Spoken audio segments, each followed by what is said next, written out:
This is another question for both of you, starting with Adam. The past 3 years of tax cuts have made a significant difference to my family. Would you pledge to continue fighting to keep Cecil County affordable and cut taxes? Additionally, do you support the tax rebate provided last year?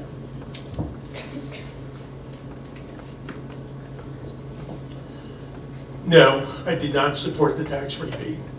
That was a $20 million political giveaway stunt. Please vote for me. That's all that was.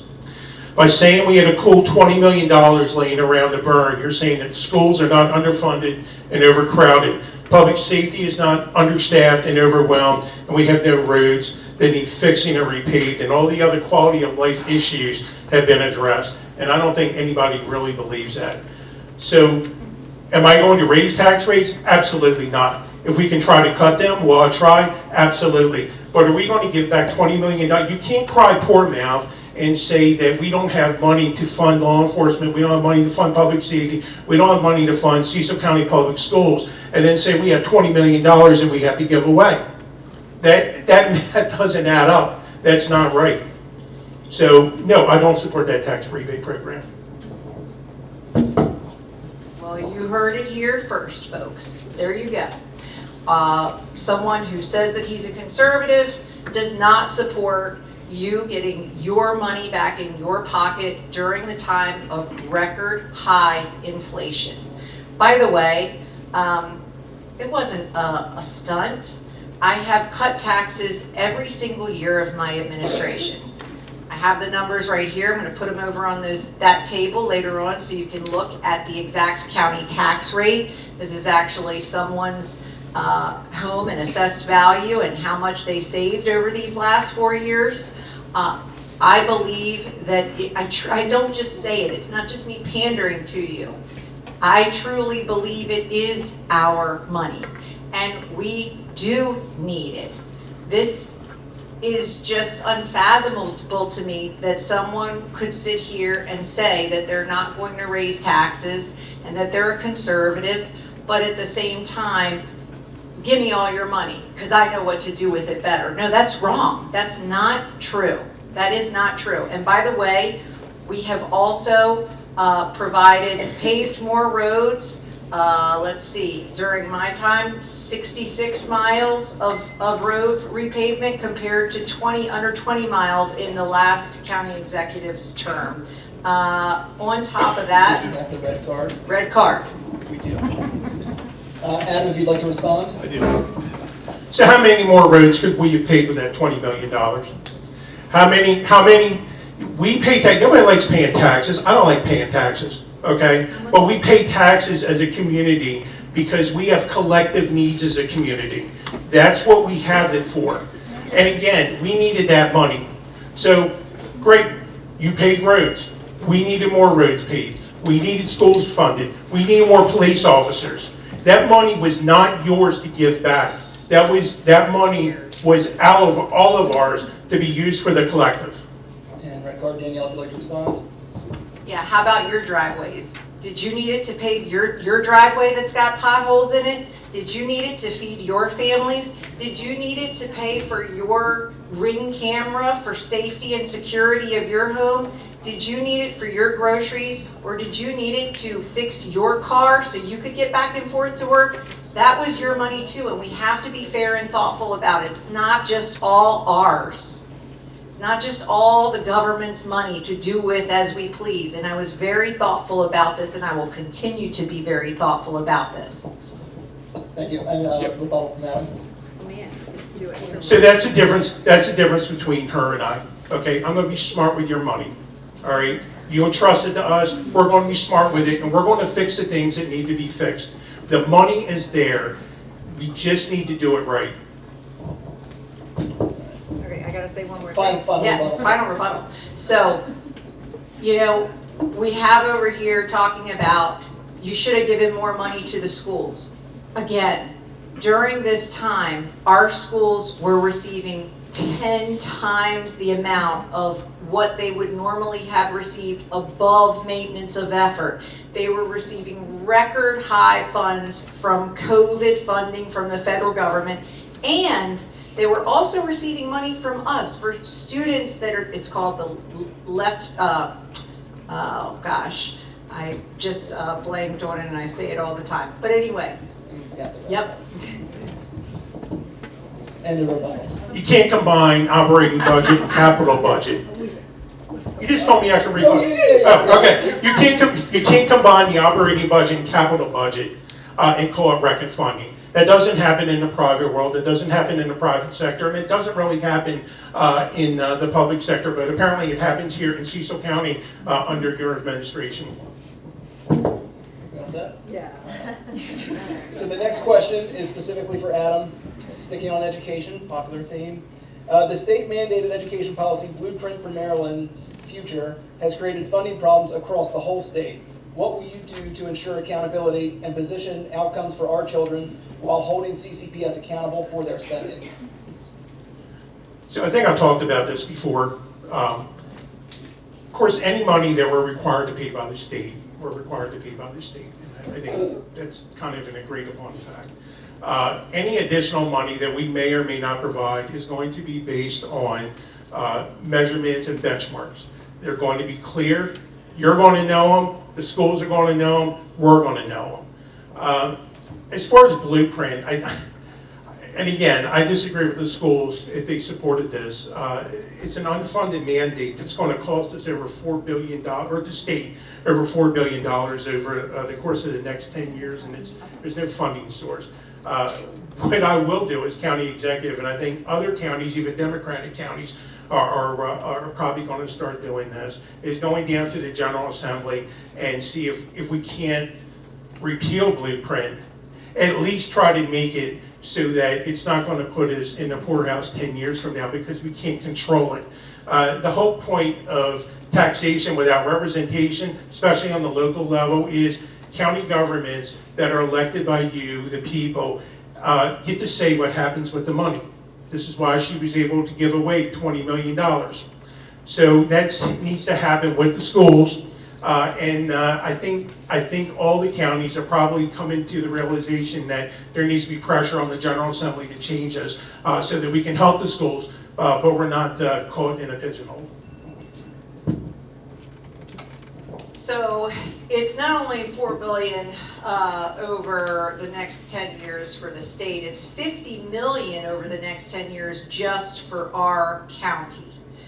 $50 million is exorbitant. Okay, that's just the blueprint requirement. That's not what we're talking about above and beyond.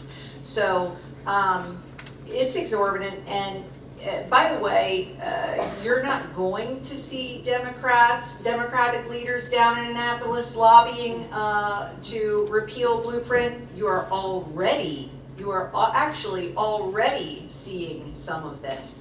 I'm fortunate enough, I was appointed MACO board member 2 years ago now, and have been appointed treasurer of the Board of MACO, Maryland Association of Counties. It's where leaders from across the state work together to lobby for or against bills that will very much impact our counties. Interestingly enough, this is one that we are all very, very concerned about. I have a letter that MACO wrote, and again, I'm a member of their board, and I'm treasurer.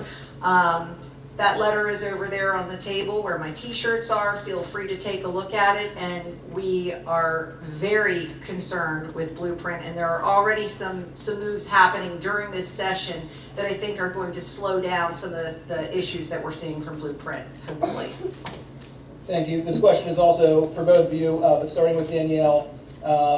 Has the county been getting the money promised to us by the casino through the state, and has that money made a meaningful impact in funding the schools?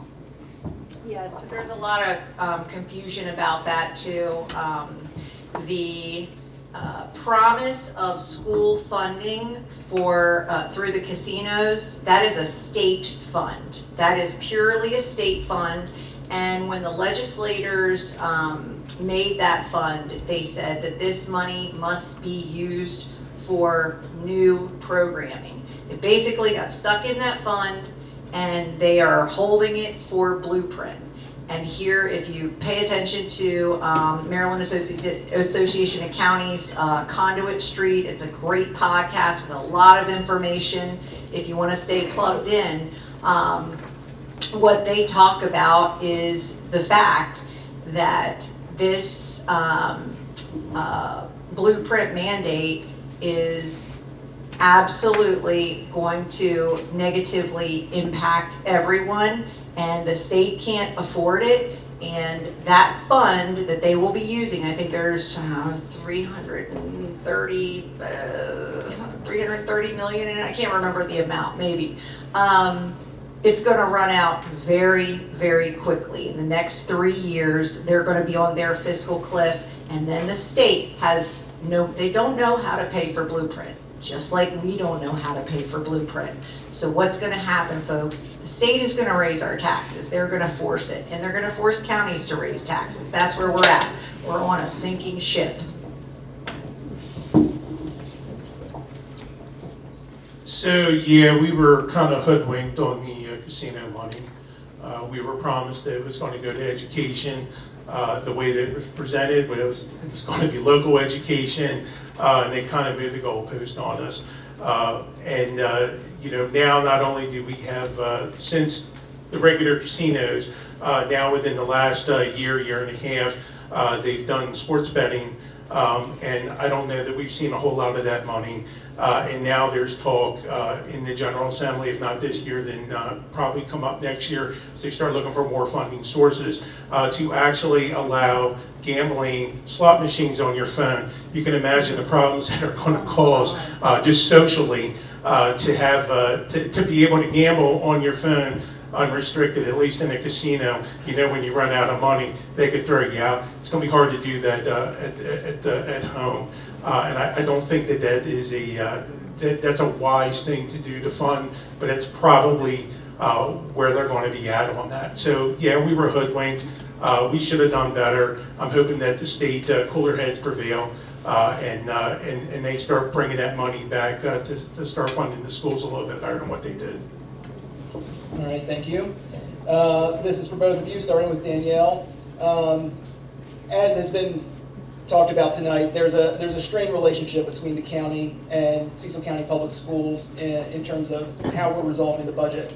Moving forward, how would you work with the school to improve that relationship?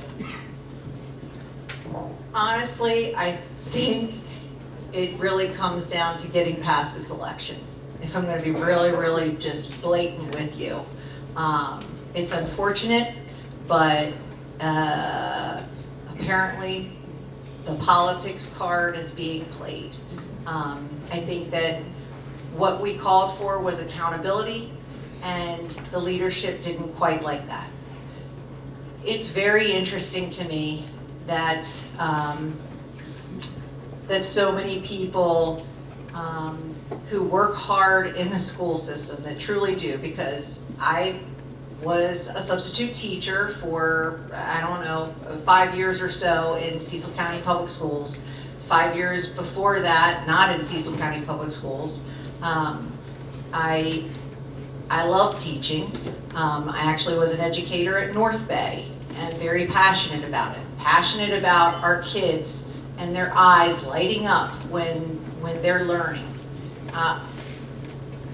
I want to see the best for our students, but I want to see that accountability. There's so much, and that's another thing, by the way, over on the table, I did bring the school audit with me. Please feel free to take a gander at that too, because we just want to know where the money is going and that it's being used properly.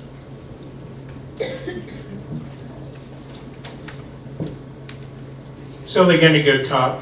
I'm going to go to the schools. I'm not going to go in for a photo op. I'm not going to sit in the classroom for 90 seconds and then leave. I'm actually going to sit in the classroom and always see what the teachers deal with on a day-to-day basis. I'm going to talk to the teachers. Again, going back to Donald Trump, when he says that when there's a restaurant that's failing, you don't go to the manager and find out why it's failing. You go to the wait staff, you go to the bus boys, you go to the people on the ground. They'll tell you why it's failing because they see it right there on the ground, and most of them want to see it improve. So I intend to have a strong relationship with the teachers. That doesn't mean the teachers union, that's separate than the teachers themselves. And by the way, I don't have any problem with the teachers union. I was just endorsed by the teachers union after I told them that I support school vouchers and things like that, because they know that I'm at least going to sit down and listen. It's going to be about building relationships, negotiate with Dr. Lawson in good faith, and set expectations and benchmarks and stick with them. That's really what this comes down to. The county executive has the power of the purse. They can set the marker. So let's set the marker. Let's make sure that these goals are obtainable. And then we move on. Stick to it. All right, thank you. The next question is, what is the purpose of government to you? And have you read both the U.S. and Maryland constitutions? This is for both of you. And we'll be starting with Danielle. The purpose of government is to fulfill the services that are absolutely needed to the masses, okay? The needed services. It is not to be your children's parent. It is not to override the adults in this room. It is not to provide beyond what the absolute needs are. It is to provide public safety. It is to provide education. It is to provide those basic needs that we need as a whole society. That's what government is.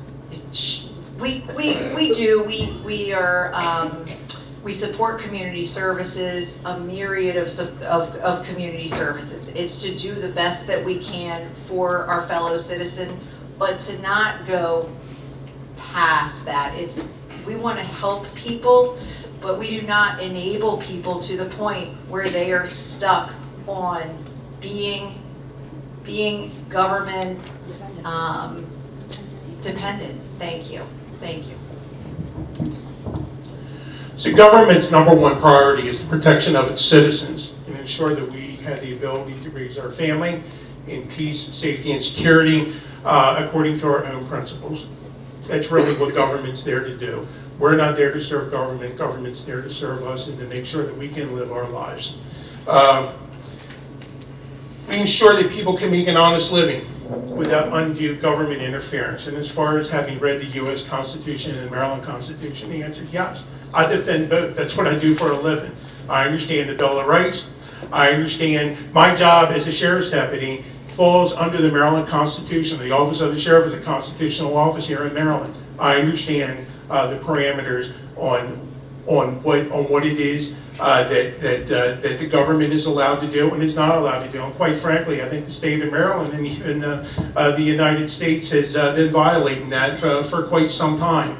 And we need to hold them accountable to bring it back to where you can live your life without either one of us telling you what's right or what's wrong. That's not our job. I'm sorry, I forgot to answer that. The answer is yes to both of those. And by the way, you know, I'm not just going to pander to you. I'm not going to sit up here and throw shade, but say that I support certain things that I don't actually go and take action on. And what I mean by that is I support our God-given right, our Second Amendment right, and I don't just say that I support it. I don't just run for something and say I support it like my opponent here. I actually put my money where my mouth is, and I go down and I lobby for our God-given right and our Second Amendment right, and I did that last year during a very, very busy time, and I made sure that bad legislation was, thank you. Adam, you mentioned if you'd like to respond.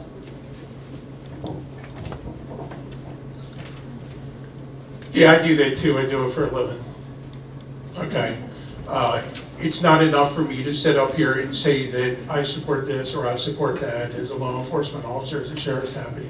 It's my job to make sure that not only do people follow the law, But when people violate it, we hold them accountable. And when they violate you and your rights, we hold them accountable. That's what I do for a living.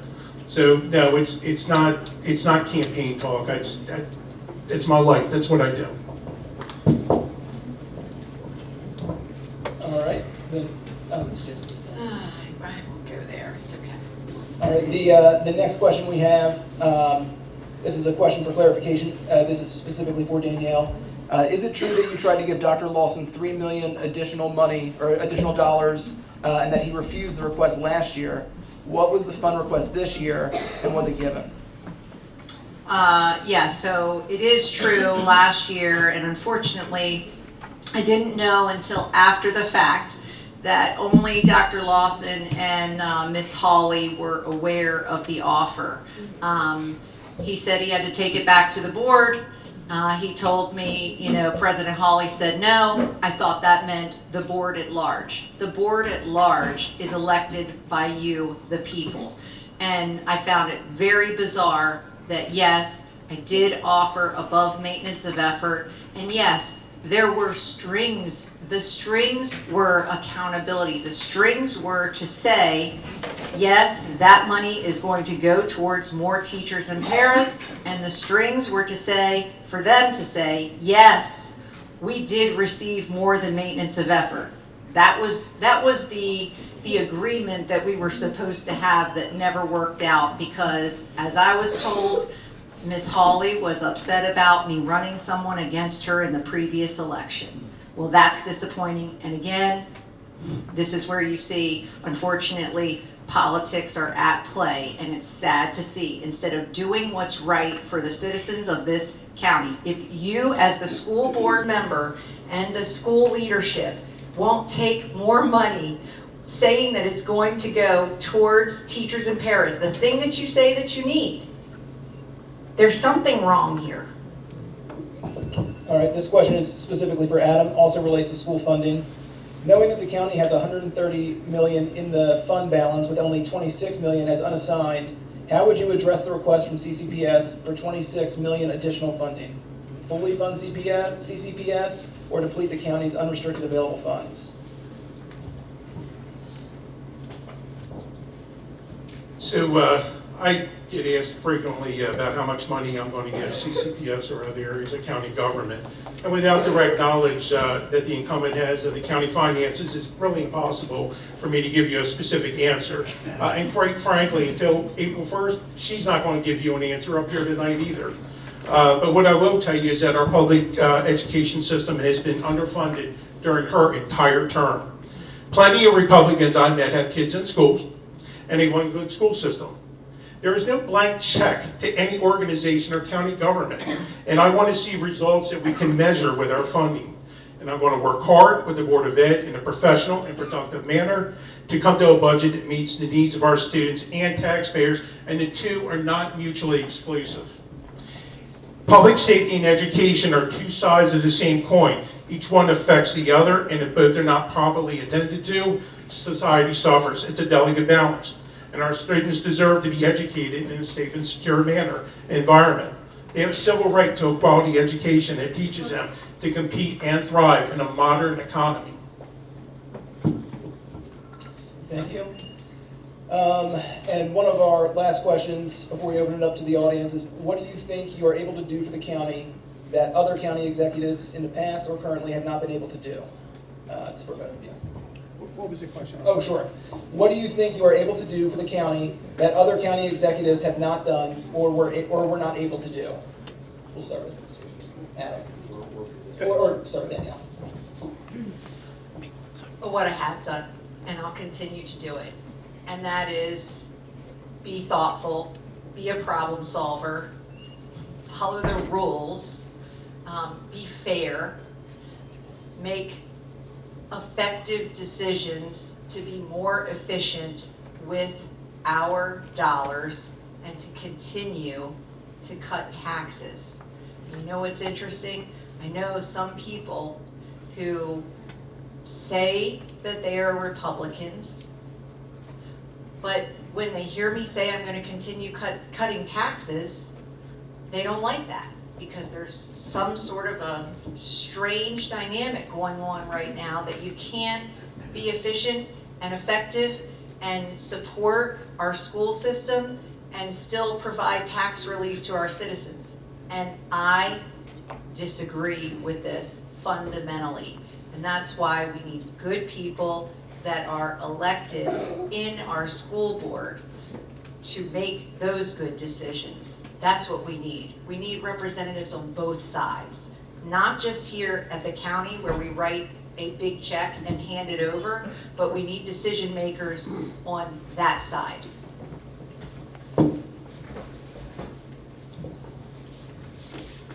So the county executive is not the arbiter on what a Republican is. There's nobody in this room that agrees on every single thing. We all base our political philosophies on our own worldviews, our experiences, and such. So to insinuate that because I don't agree with her on certain philosophies, I'm not a real Republican is really nonsense. Because notice, I haven't used that accusation against her. I accept that we're both Republicans. I also accept that we both have very different visions for where Cecil County needs to go. So as far as what I would do different, it's really about doing the right thing, not the political thing. It's about finding that balance.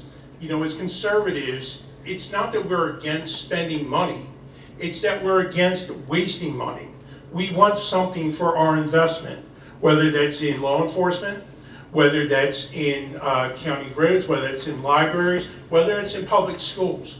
We want something for that. So as county executive, I'm going to hold them accountable because we're actually going to have benchmarks that says, this is what I expect. If you fulfill this, then we can talk about additional money. If not, we got to get back to the drawing board. But it's about doing the right thing and building relationships and listening to people and not playing political grandstanding and negotiating out in public. We can do this in private, and I do that for a living.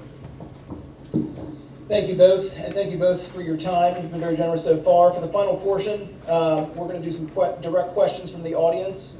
So 15 seconds are allowed for the question, and 30 seconds per candidate will be allowed for the answer. The questions, we ask they be limited to the candidates' platforms and specific to the position they're seeking. So I believe Mary was going to identify, were you going to do the audience questions, picking who asked the questions? No, you can. All right. I think that they need to come up though and do some like, Okay, maybe we want to have a line form then, maybe? or no, just, well, okay. I think it's a distraction. One and then one next. Okay. Anybody have any questions directly for the candidates? Covered a lot. Your hand was up first. Yes. In accordance to, funding the public schools, I hear a lot about they don't want to be funded because of the wasteful spending. Has that wasteful spending been identified? Well, somewhat. If you want to go take a look at that audit book over there by our state, not me, but the state audit, it shows a good portion of wasteful spending. Spending that took place that should not have taken place by the school system not following state procurement laws. You have to follow the laws and the rules, and our school system unfortunately isn't doing that. That's the kind of stuff that we're dealing with. So whatever issues that same audit you referred to talked about, it also said that Cecil County Public Schools addressed them in a satisfactory manner. So I'm pretty happy that we have a school system that saw what their deficiencies were and addressed it and fixed it. That shows that they're taking that seriously. All right, any other questions? Dave? Yeah, I've heard a couple times in meetings recently, Dr. Lawson belittle the state of Maryland MCAT tests, which are tests administered to all students throughout the district. Criticized it, said it's not really worthwhile. And we know we're not performing well on that test. I think the problem we're having with our education standard is right there. Okay, and I'd like to see us try and address that in some manner. Okay. Any thoughts on standardized testing that could be used to direct educational goals? I mean, I think we're in agreement, I think we are, that we need to see improvement in our test scores. I frankly do believe we need to see improvement in our test scores, and I'm not sure how the superintendent is once again pointing the finger somewhere else other than his own leadership and outcomes. That just confuses me. This is your job. All right. Adam? So not everybody's a test taker, and test may not be the best barometer, but it's probably the fairest one, the one that you could best judge by. And so, yeah, I would think that, until somebody can come up with another standard, that we could say, yes, we can measure it by standardized tests is probably the one that we should go with. All right. We'll go there, and then 2 more questions. So go ahead. Okay, my concern is county government and their unresponsiveness, in my opinion. I contacted Cecil County Zoning Department in October 2022 regarding a noise issue from an unapproved use of property at 700 West Highway. And I sent video that I actually went myself because there was nobody else in Southern County government to take care of it. It took until, now this started October. Letter did not go out until March. We do want to keep the questions to about 15 seconds. So is the question broadly about streamlining county services? Yes, because it was never addressed until another 5 months. So it took 10 months. So my concern is leadership taking care of concerns, not just schools, but public concerns. It was my Understood. problem. Yep. So county leadership at large. And Yeah, absolutely. And first of all, that's unacceptable. If they didn't answer you, and let me ask you this, I'm sorry for the back and forth, but did they not respond to you You did not respond to me. Your secretary did. My secretary did, yes. I didn't That's, vote for your secretary. well, I understand that, but if I could answer every single individual personally as well as, but we do meet, just so you know, we have staff. That's what we have staff for, because there's a county of 100,000 plus people here. 10 So months is unacceptable. we I'm did sorry. answer and we worked through it. So, but Well, not in. And we do want to make sure the candidates have a chance to respond. So just a question, Adam, if you'd like to respond on streamlining government. Was this the old Yoda Bowers place you were talking about? Okay. I I know about that. Yeah, so, But it was ignored. We rated that, so that problem's fixed. Yeah, So, it's not- yeah, I was part of that. We rated that problem's fixed. Yeah, but they had fentanyl under the care. I'm sorry? It was open another several months after they found drugs and fentanyl. Is it open now? No, but. Okay. Well, after we got there, it should be permanently shut, Well, so. it is now, but my problem is, it took me and my neighbors fighting and fighting. It should not have. Understood. That shouldn't have happened, and I agree with you. The county government needs to do a better job of responding to the concerns of its citizens. So, And absolutely. And then we're going to go to the lady who's in green. So my question is, school systems don't have the luxury of cherry picking what kids go there. So what do you propose to do for the social, emotional, mental needs that kids are dealing with that the school system is mandated to address, but we are not properly funded to do so? when you say you're not properly funded to do so, that's intriguing to me only because, as I've stated over the last 3 years, rather than receiving $1 or $2 million above maintenance of effort, the school system received $15 million each year above maintenance of effort. Restricted money. That restricted money, and if you listen to Dr. Lawson himself, said that it could be used for learning loss, right? Learning loss, and that could go towards additional teachers and paras. And we did not see that. So that could be a great support to those students that have needs. And we didn't see the increases that we should have seen with that amount of money.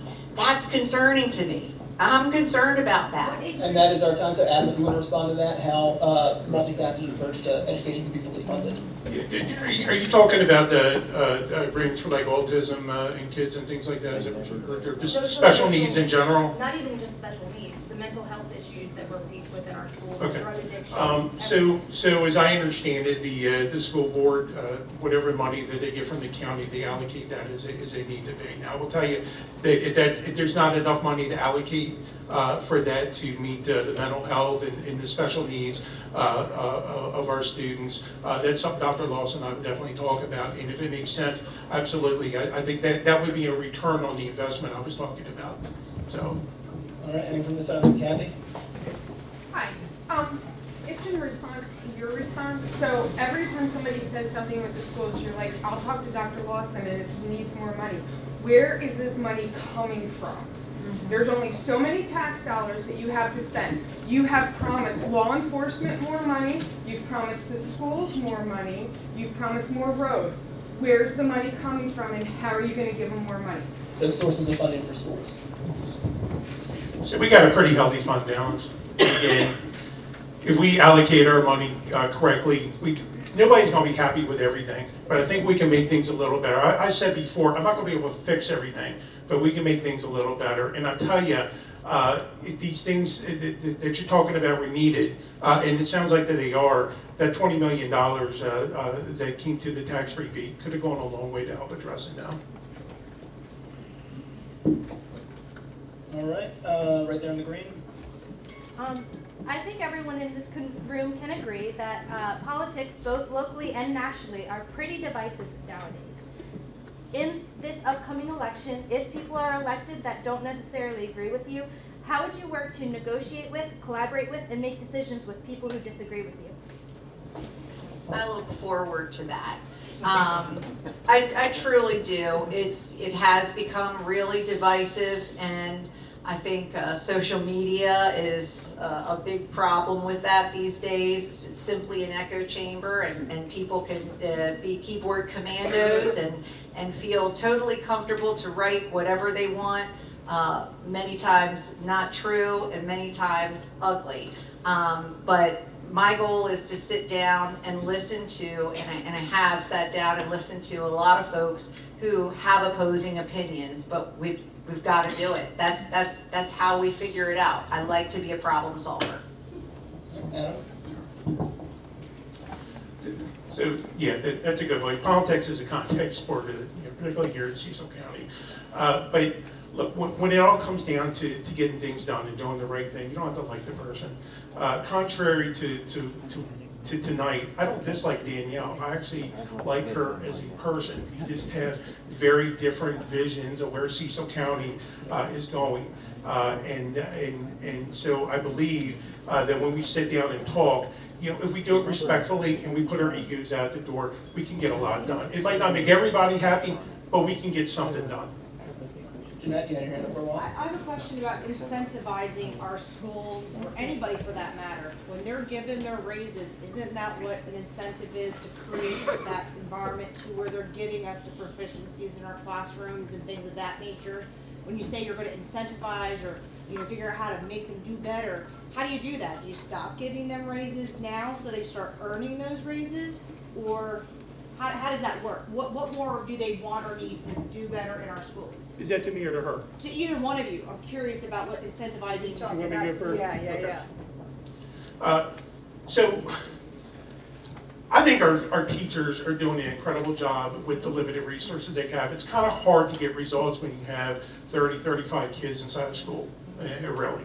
So people need raises, they need to live. And for the fact that the educational requirements alone that public school teachers have to have, I'm not going to take away their raises. Number one, I don't think that I could do that. That's contracted anyway between the teachers union and the school board.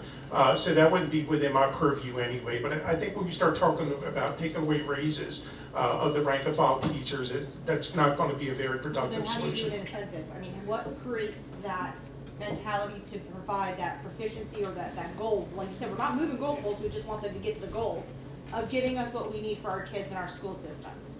Like, how do you do that? I'm just curious on what makes them do better when they should still, do we give it to the administration and supervisors? Just a I'm curious, more how question do and you then answer. Yeah. create So that? how do you foster an incentive structure that improves performance outside of Of the what school already system exists? itself? Right. So again, this is going to be between the 2 points of government. between the executive's office and the school board, okay? I can't get down the weeds and tell the teachers you need to do a better job. I actually think they're doing a good job with what they have. But if you want to talk about incentivizing, it's all about incentivizing and the power of the purse.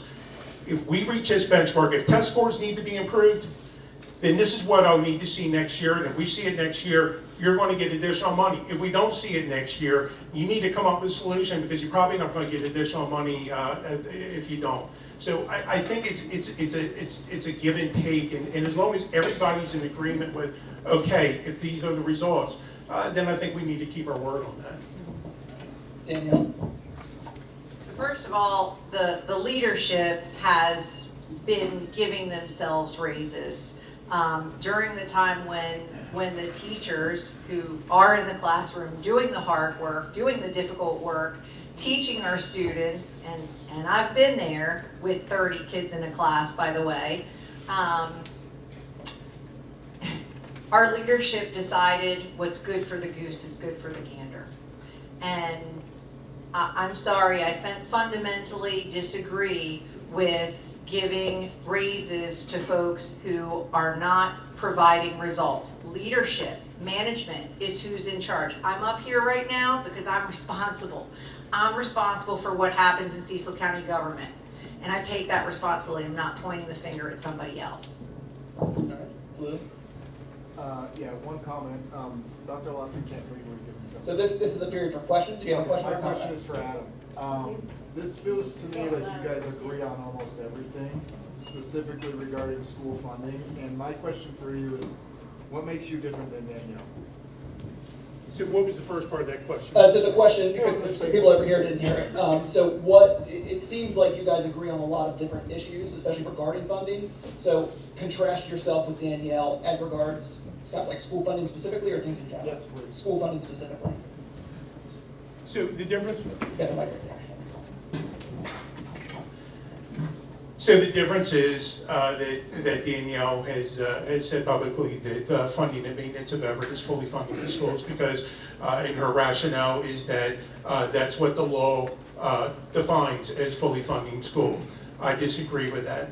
Again, each fiscal year, we have about an $18 million average on fund balance for the last 3 years. Some of that money can go toward the schools to help things. I think if it had over the last 3 years, we probably would not be in a situation where the school board's asking for 17, there's different numbers, 17, 21, now 26 million. And I thought I heard from people on her side, 31 million. The number wouldn't be that high if we were taking care of that incrementally. All right, you were mentioned. Do you want to respond? If not, I can go to the next question.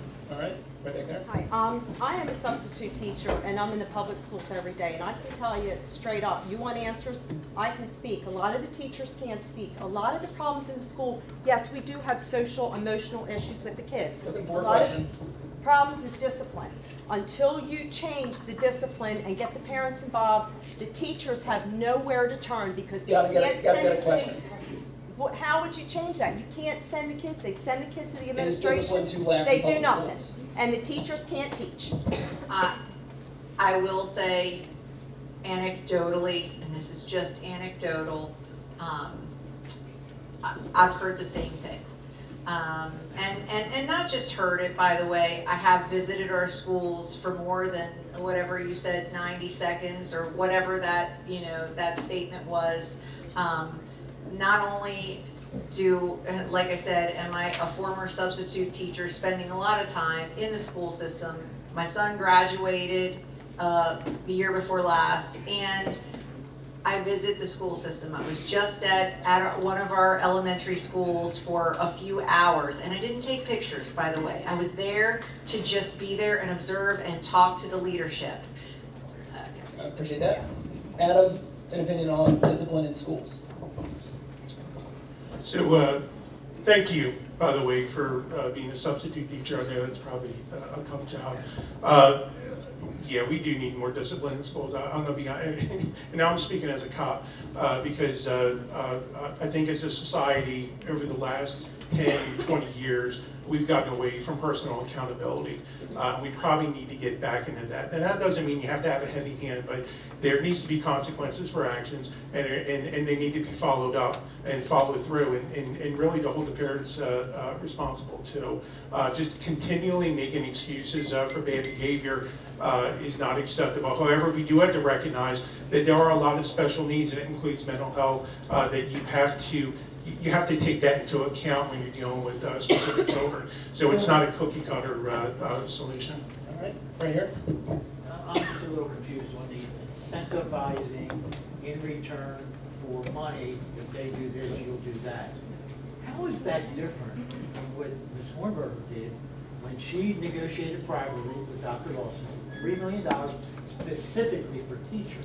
It sounds like you're going to do the same thing. You're going to be privately, and then you're going to publicly announce. So strategies to How's it incentivize different? teachers. So there's a difference in the version between what she's saying and what Diana Hawley and Dr. Lawson said, okay? She's saying that this is what the strings were attached. They're saying that it was attached to a photo op in a press release. I wasn't there, so I can't comment on that. What I can comment on is that I've never heard her say in 3 years that she sat down with Dr. Lawson and said, we want you to meet these benchmarks and we'll continue to fund. I've never heard her say that until, I guess this year, when we started talking about it, when I started putting that on my platform. And according to them, she's never went to them and said that. So that may have happened. I wasn't there. I don't know. They're saying it didn't happen. I'm saying what I'm going to do when I'm county executive. And then they're done. Danielle, you respond. All right, in the back there. This question's correct. So, speaking for a lot of people here. So, the cost of inflation going up, everything else going up. Somebody's retired, somebody served the country. Let's focus on questions. Question is, that $700 was good to me. That was my raise. You're here, you're going to take away from myself and other people in Cecil County because you feel that it needs to go someplace else. What would your response be to that? Are you going to take my raise away from me? So I'm not asking for your $700 back, to be clear. Okay, that money was already given. So I'm not asking for it back, sir. And I understand that $700 is $700. I get that. Okay. All of us here, I assume, are working class Americans, and all of us are struggling to make a buck. I get that too. I understand that. What I'm saying is that the money that is collected in taxes, before we start giving that back, we have to make sure that the things that tax money is meant for has been addressed. That's what I'm saying. But I'm not going to ask you for it back. I promise you. We'll go right here, and then our last question to our ticket, or our question taker. So right here first. This question is for Ms. Hornberger. So you keep saying that Dr. Lawson and the school board are the reason for the proposed cuts, but do you understand that the only reason CCPS has to make those cuts is because they've been given a legal minimum for the past 3 years? I don't. I think that's a false premise, and that's what I've been saying all along. Is my concern is, what have you done with the money that you've received so far and above over maintenance of effort for the last 3 years? That's so the premise of we have to make these cuts. That's not normally done. What Adam is talking about is what is normally done, where you negotiate behind the scenes, you talk it out, you chat. That's what our college is doing right now, even though they're seeing cuts from the state. You have conversations, but because of politics, because Diana Hawley is angry that I ran someone against her, quote unquote, last year, it's turned into politics. And it's unfortunate because instead of doing what's right for our citizens and us working together, we're playing it out in this public craziness. And I think when people say using kids, they're not talking about you, Allison. I think that, you know, you're in high school and you can start to sort through this stuff and read and figure budgets out and so forth. But when elementary school students are told prior to any decisions made, prior to any conversations, when elementary school students are being told that their favorite class is gonna be cut, Final sentence. that's not right. That's wrong. That's hurtful. All right, thank you. We're gonna go here, here, here, and then end here. Really? So, yes, Yeah, I just kind of going back to the first question that was asked tonight, and reference was made to a state audit that pointed out specific instances.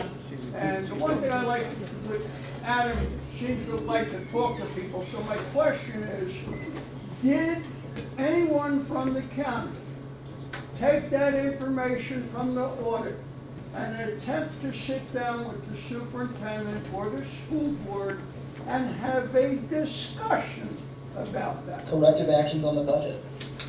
Or sorry, the audit. Corrective actions on the school audit. I think his question was, did anybody Yeah. from the county? I don't know if anybody did, because I don't work in the county. It's probably a question for Danielle, right? That would be a question for me, correct, sir?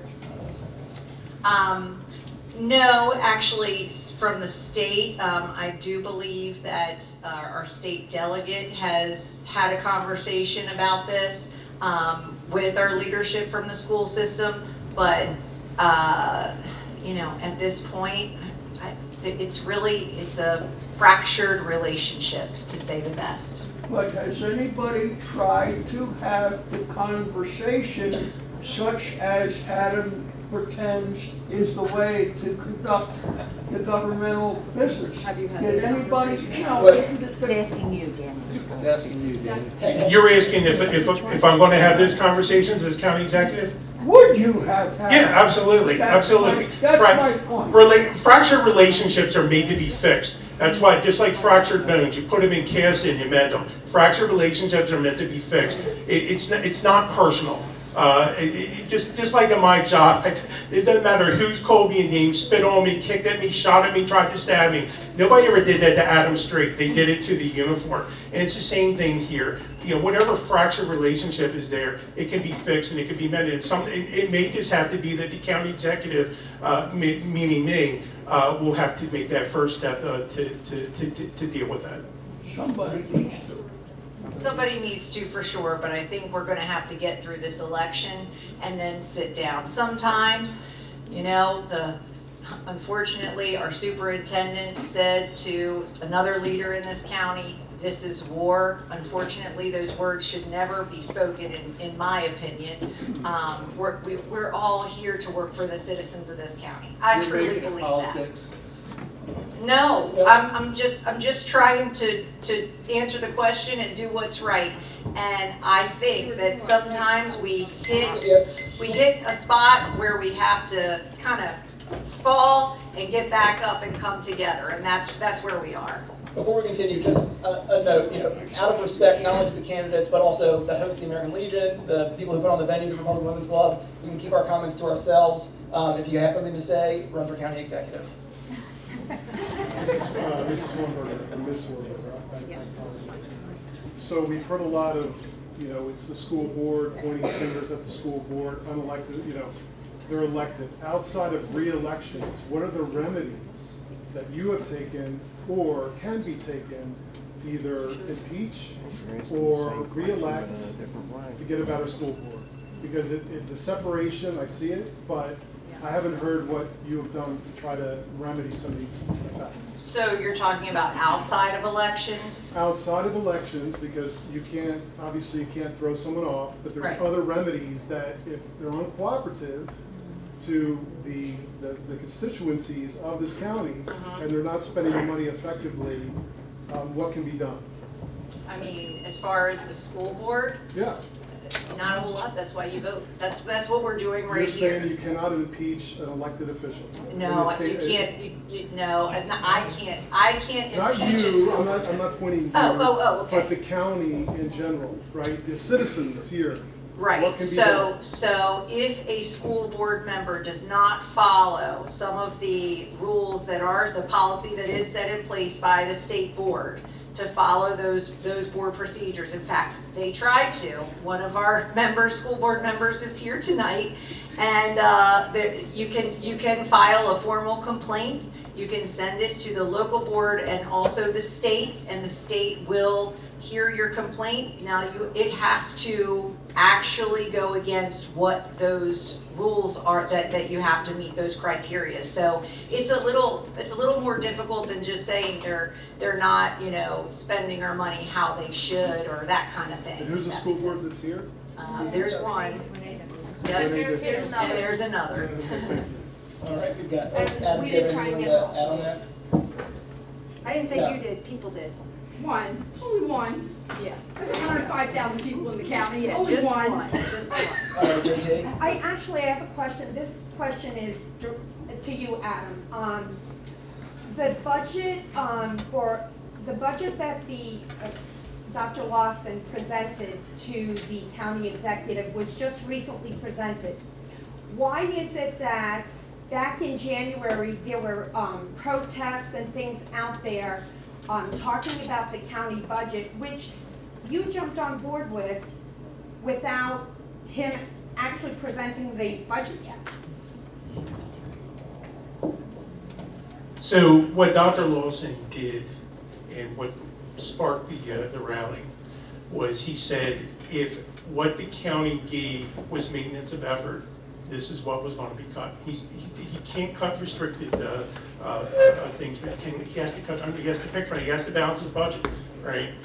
So that was what that rally was about. When Danielle would say things like, we're fully funded and maintenance of effort, that pretty much told everybody where her thought process was. So that rally, who was, again, organized by Allison and Madison and some of the other students that led, we didn't use them, they led, we followed. That was to let people like Danielle and the county council hear us that you need to fund above maintenance of effort, you need to get them additional funding so that these programs aren't cut. That was a warning that he said, if this was going to be it, this was going to be cut. So, you have talked a lot, my opponents talked a lot about discussions are supposed to be had in private, that he would have discussions with the superintendent in private, et cetera, et cetera.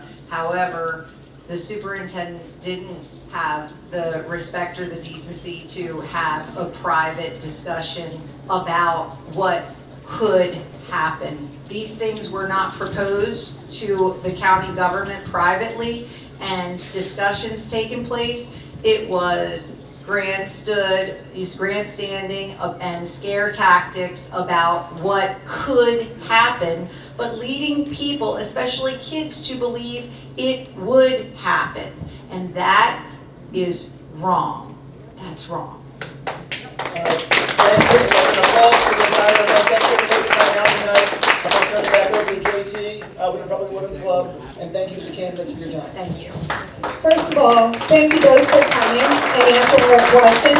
I hope that everybody learned something today.